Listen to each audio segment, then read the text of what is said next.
हमसे छोटे छोटे देश हमसे आगे निकल गए। भारत से बुद्ध का धर्म दुनिया में गया, 56 देशों में बौद्ध धर्म है। वहां इंसानियत है, मानवता है, वहां समता है, मैत्री है, भाईचारा है, न्याय है।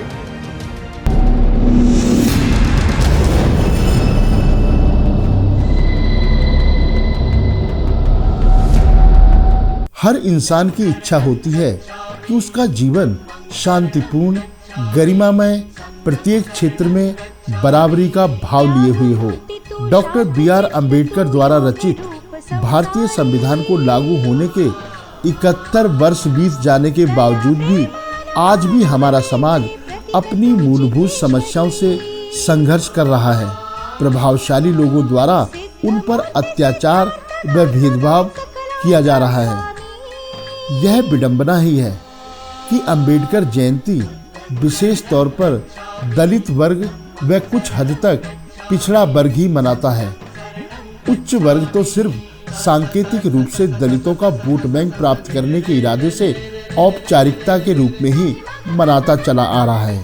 इसी श्रृंखला में जय पहाड़ी झुंझुनू राजस्थान में बुद्ध प्रबोधन बिहार ट्रस्ट द्वारा बौद्ध विहार का उद्घाटन दिल्ली सरकार के कैबिनेट मंत्री राजेंद्र पाल गौतम व श्रद्धेय भंते कश्यपानंद द्वारा आज दिनांक 5 दिसंबर 2021 को किया गया। इस मौके पर माननीय राजेंद्र पाल गौतम ने समाज के लोगों को संबोधित करते हुए कहा, सभी को विनम्र नमोबुद्धाय, क्रांतिकारी जय भीम। आज बेहद खुशी हो रही है कि यहाँ चूरू, झुंझुनू, सीकर, इन 3 डिस्ट्रिक्ट के अंदर पहले कोई बौद्ध विहार नहीं था और यहाँ पहला बौद्ध विहार इस क्षेत्र का प्रोफेसर ओंकार मल जी ने बनाया, समाज को समर्पित किया। मैं उनको साधुवाद देता हूँ। इंजीनियर मालीराम जी, जिन्होंने इसके निर्माण कार्य को देखा और तय समय के अंदर निर्माण कार्य को पूरा किया, इतना सुंदर बौद्ध विहार बनाया, मैं उनको भी साधुवाद देता हूं। राम कुमार वर्मा जी, मास्टर बलवीर सिंह काला जी, डॉक्टर मालती जी, माथुराम जी, जिन्होंने बुद्ध की प्रतिमा बनाई, और हम सबको भंते कश्यपानंद जी यहाँ आशीर्वाद प्रदान कर रहे हैं। मैं आप सबको नमोबुद्धाय करता हूं। मैं कोई राजनीतिक भाषण बिल्कुल नहीं दूंगा। ये धम्म का मंच है, सामाजिक मंच है। मैं तो केवल कुछ बातें आपके साथ शेयर करना चाहता हूं। एक सवाल है जो मुझे लगता है कि सबको अपने आप से पूछना चाहिए। दुनिया ने, पूरे दुनिया के अंदर आप कहीं भी चले जाएं, अमेरिका में चले जाएं, इंग्लैंड में चले जाएं, जर्मनी में चले जाएं, रसिया में चले जाएं, चाइना में चले जाएं, जापान में चले जाएं, ऑस्ट्रेलिया में चले जाएं, न्यूजीलैंड में चले जाएं, कहीं भी चले जाएं, पूरे दुनिया के अंदर जातियां नहीं मिलती। पूरे दुनिया में जातियां नहीं है। तो ये जातियां केवल भारत में क्यों हैं और जातियों का निर्माण किसने किया? क्या जातियों के होने से फायदा हुआ या जातियों के बनने से नुकसान हुआ? एक ऐसी व्यवस्था देश के अंदर बनी जिसमें किसको शिक्षा प्राप्त करने का अधिकार होगा, किसको व्यापार करने का अधिकार होगा, किसको सबकी सेवा करने का जिम्मेदारी होगी। ये बात धर्मशास्त्रों में लिखकर तय कर दी। देश के लगभग 90% समाज को धर्मशास्त्रों में लिखकर ज्ञान से वंचित कर दिया, संपत्ति से वंचित कर दिया, व्यापार से वंचित कर दिया, और तो और मानवीय अधिकारों से वंचित कर दिया, जानवर से भी बदतर श्रेणी में लाकर खड़ा कर दिया।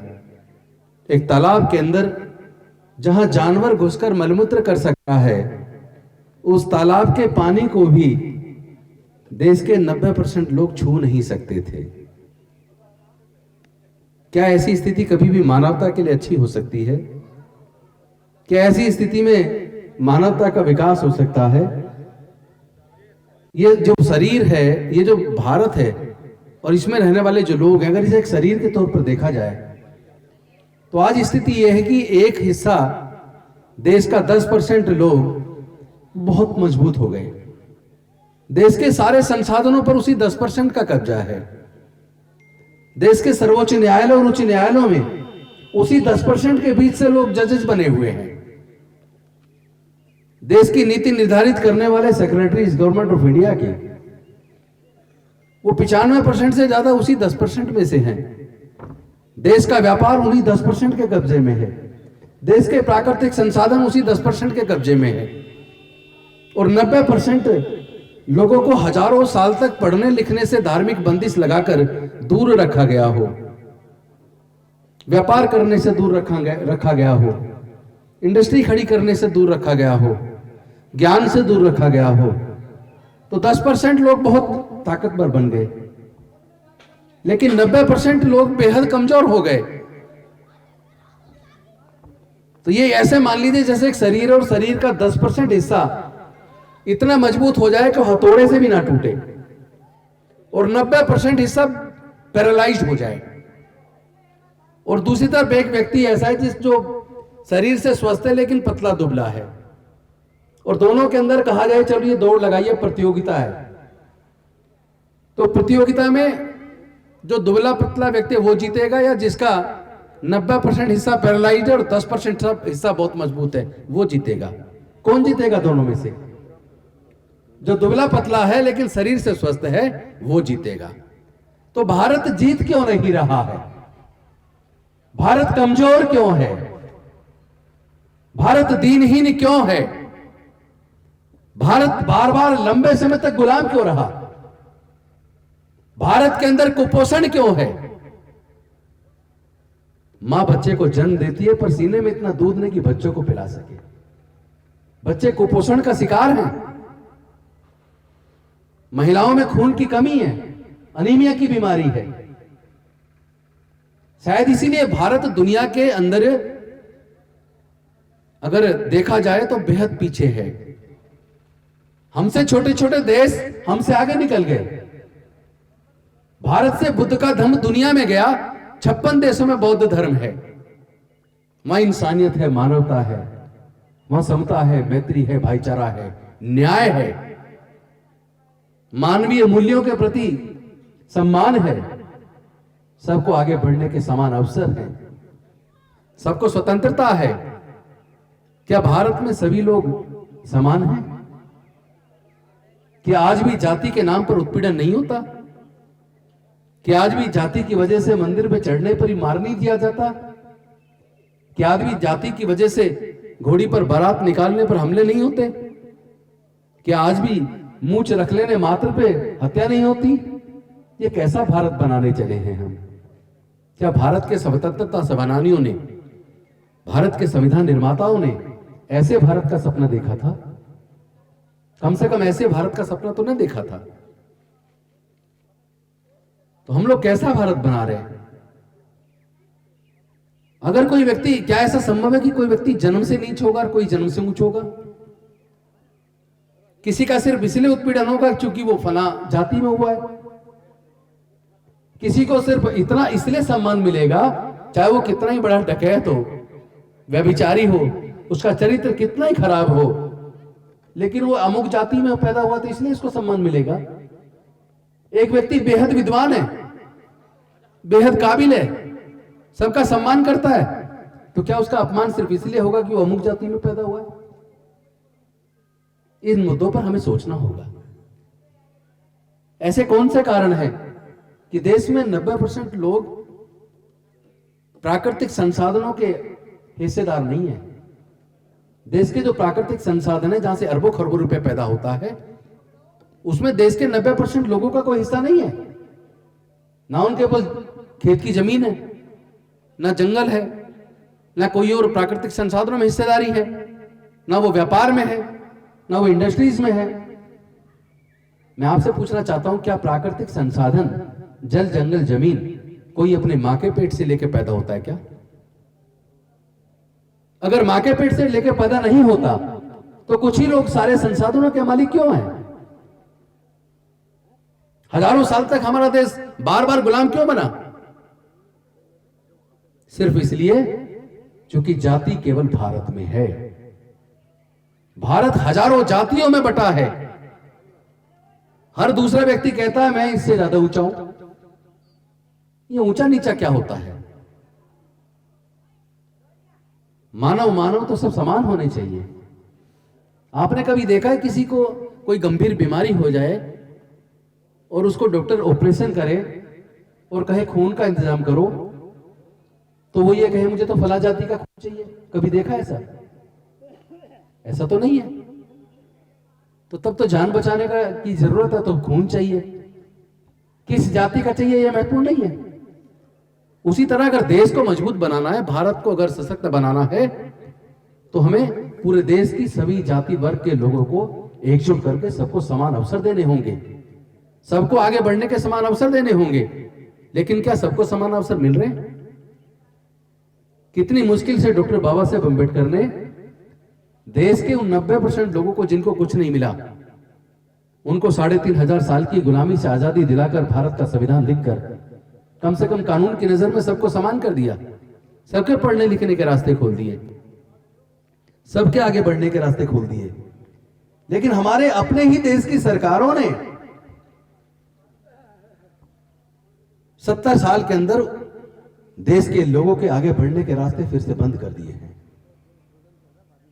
क्योंकि एजुकेशन से ही लोग आगे बढ़ते हैं, और एजुकेशन भारत के अंदर धीरे धीरे इतनी ज्यादा महंगी कर दी है कि आज आम परिवारों के बच्चे पढ़ नहीं पाएंगे।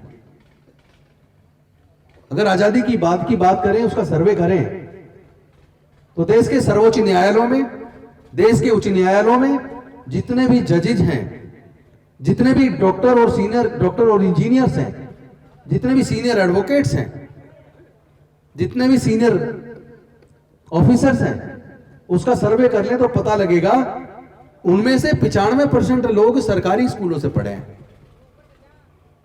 फिर ये प्राइवेट स्कूल कहां से आए और क्यों आए? इसका सिर्फ एक ही कारण है।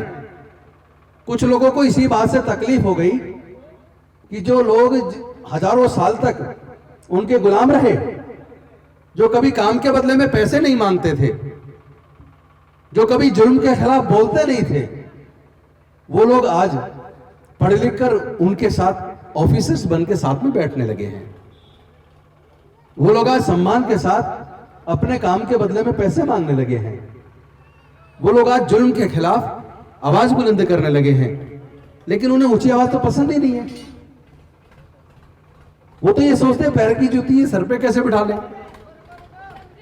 वो तो ये सोचते हैं देश पे सारा हर चीज पे हमारे कब्जा रहना चाहिए, इनको हिस्सा क्यों दे दे। इसीलिए उन्होंने एक षड्यंत्र किया, और षड्यंत्र करके अब से 40 साल पहले धीरे धीरे पूरे भारत के अंदर प्राइवेट स्कूल खोलने शुरू कर दिए।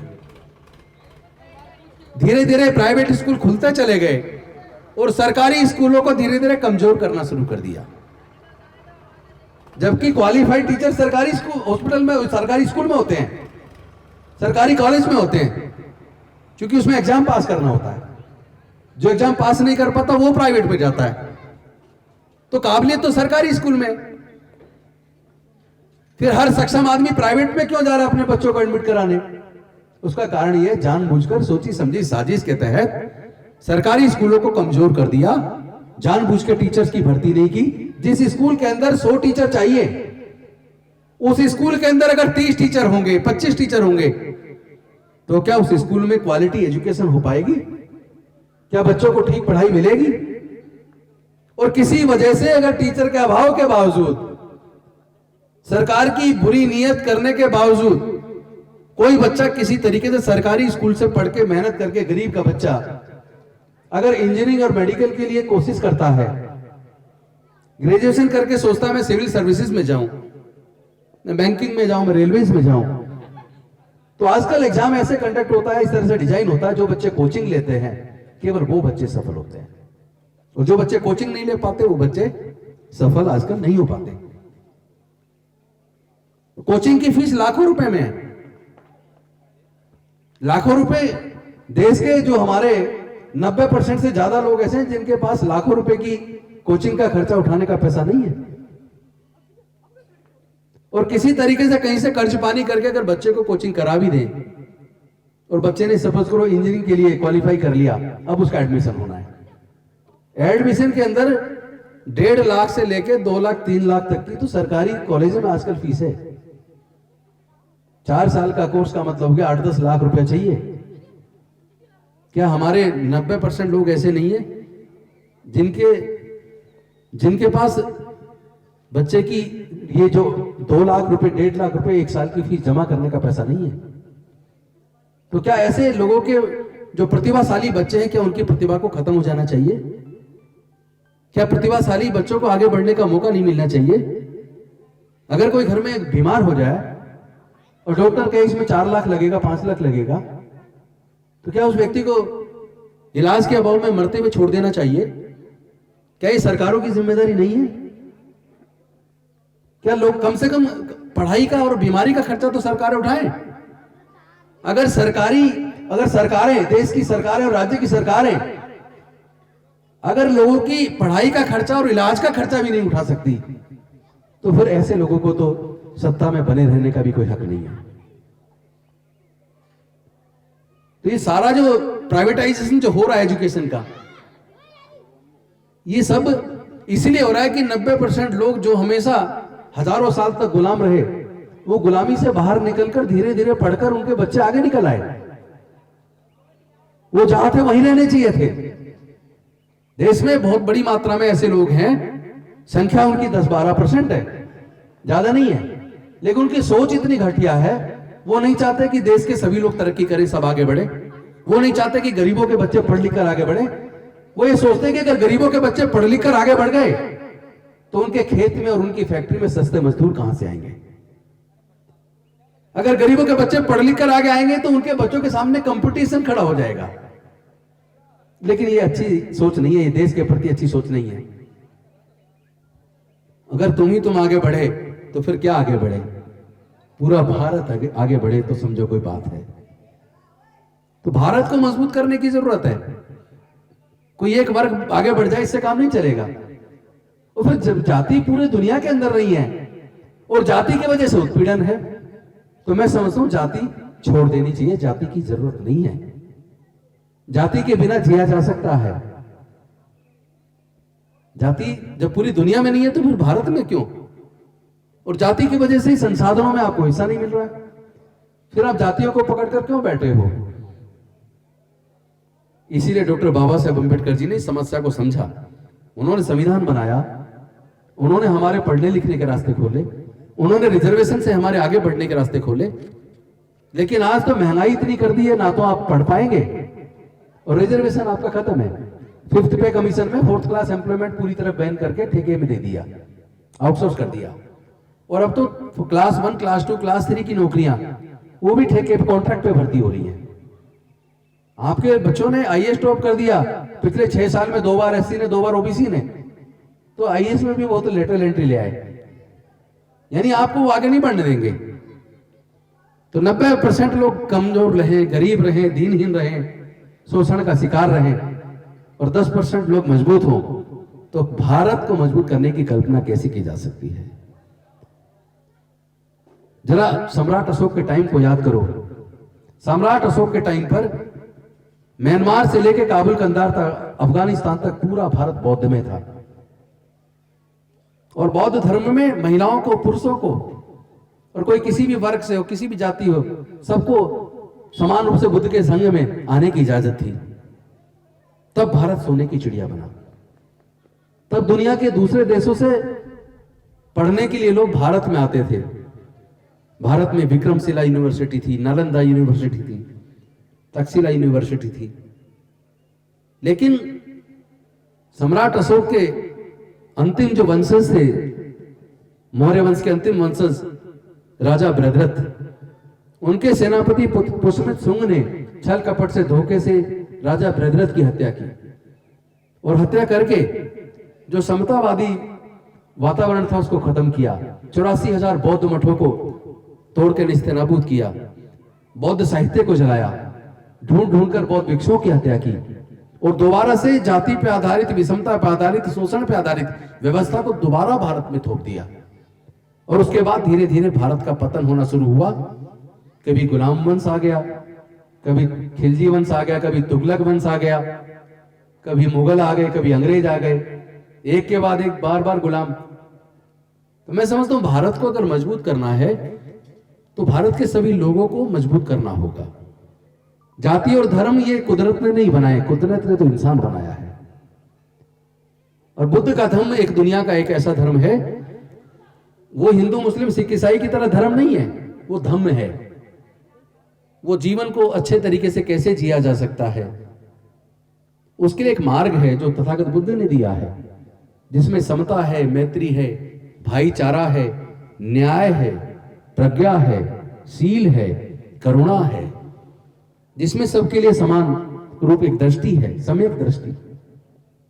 तो मैं समझता हूं कि बाबा साहेब ने जो बहुत सोच समझ के 14 अक्टूबर 1956 को बुद्ध के धम्म की दीक्षा ली, वो चाहते थे कि जिस प्रकार सारी नदियां जाकर जब समुद्र में गिरती हैं तो नदियां अपनी पहचान खो देती हैं, फिर वो समुद्र कहलाती हैं। उसी प्रकार अगर हमारे समाज के सब लोग बौद्ध बन जाएं, और जिस तरह सम्राट अशोक के टाइम पर हमारे पूर्वजों का जो धम्म था, बुद्धिज्म, पूरा भारत बौद्ध में था, लेके म्यांमार से वर्मा, पहले वर्मा बोलते थे, म्यांमार बोलते हैं, तो वर्मा से लेके काबुल कंधार तक, अफगानिस्तान तक पूरा भारत बौद्ध में था, जिसमें दया हो, ममता हो, करुणा हो, शील हो, समता मैत्री और भाईचारा हो, न्याय हो। तो ऐसी व्यवस्था की हम सबको जरूरत है, और ये व्यवस्था हमारे पूर्वजों की व्यवस्था है। भारत से बुद्ध का धम्म पूरे दुनिया में गया है, पूरे दुनिया में उसको अपनाकर तरक्की की है। आज पूरे दुनिया में जिस तरह धार्मिक उन्माद है, जिस तरह दंगे हैं, जाति और धर्म पूछ की हत्याएं हो रही हैं, पूरे दुनिया में जिस तरह कट्टरपन बढ़ा है, धीरे धीरे पूरे दुनिया कहेगी हमें शांति चाहिए, और शांति बुद्ध के धम्म में है। यूएनओ की रिपोर्ट है 2050 तक आधे से ज्यादा यूरोप बौद्ध हो जाएगा। पूरे दुनिया के अंदर जितने फिल्म कलाकार हैं पूरे दुनिया में आज की डेट में 67% से ज्यादा बौद्ध हैं। तो आखिर बुद्ध की तरफ क्यों जा रहे लोग? क्योंकि बुद्ध के धम्म में शांति है। जब लोगों का मन विचलित हो जाता है, परेशान हो जाता है, फिर वो शांति की तलाश करता है। बुद्ध के धम्म में शांति है, बुद्ध के धम्म में करुणा है, बुद्ध के धम्म में प्रज्ञा है, बुद्ध के धम्म में समता है, मैत्री है, भाईचारा है, न्याय है। और ये धम्म हमारे पूर्वजों का है। हम धर्म परिवर्तन की बात नहीं कर रहे हैं, हम सिर्फ ये कह रहे हैं कि हमें अपने पूर्वजों की सांस्कृतिक विरासत में बुद्धिज्म में घर वापसी करनी है। इसीलिए हमने संकल्प लिया है, जो डॉक्टर बाबा साहब अम्बेडकर जी का सपना था, भारत को बौद्धमय बनाने का। बौद्धमय का मतलब है हर व्यक्ति अपने जीवन के फैसले बुद्धि और विवेक से ले, सोच विचार कर ले, अंधविश्वास को ना माने, पाखंडवाद को ना माने, झूठ का ना माने, वो सच्चाई को स्वीकार करे। वो सोचे, वो कोई भी निर्णय लेने से पहले अपने मस्तिष्क में विचार करे कि ये निर्णय मेरे हित में है या मेरे अहित में है।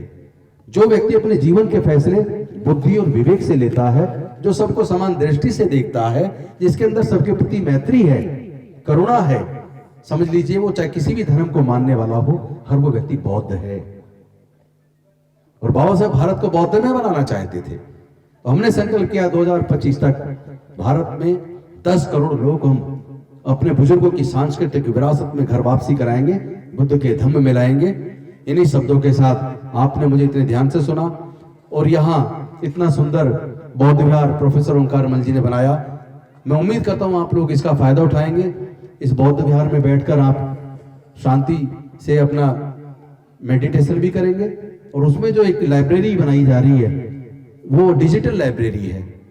उसमें कंप्यूटर पर बैठ के आप पूरे दुनिया में जो ज्ञान की बातें हैं उसको सीखेंगे, अपनी पढ़ाई करेंगे, और हमारे बच्चे आगे बढ़ेंगे और बाबा साहेब के दिए आशीर्वाद से अपने सपनों को साकार करेंगे, अपने सपनों का भारत बनाएंगे। इस उम्मीद के साथ मैं अपनी वाणी को विराम देता हूं। बहुत बहुत धन्यवाद। नमो बुद्धाय। जय भीम, जय भारत।